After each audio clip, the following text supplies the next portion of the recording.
দাড়ি রাখার 7টি উপকারিতা কি? 1. রাসূল সাল্লাল্লাহু আলাইহি ওয়াসাল্লামের সুন্নাহ পালন হয়। 2. আল্লাহ ও রাসূল সাল্লাল্লাহু আলাইহি ওয়াসাল্লাম খুশি হন। 3. ঈমানদার পরিচয় বহন করে। 4. চেহারায় নূর ও ভদ্রতা আসে। 5.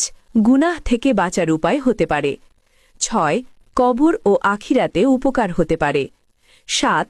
পরকীয়া ও অন্য নারী আসক্তি থেকে দূরে রাখে।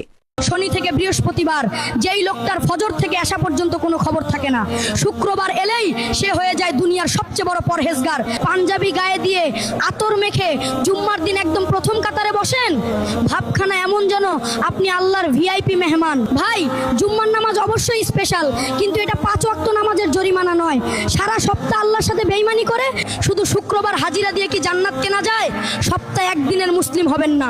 5 ওয়াক্ত নামাজ ছাড়া জুম্মার কোনো গ্যারান্টি নেই। যারা আজকের পর থেকে 5 ওয়াক্ত পড়ার নিয়ত করছেন তারা কমেন্টে ইনশাআল্লাহ লিখুন।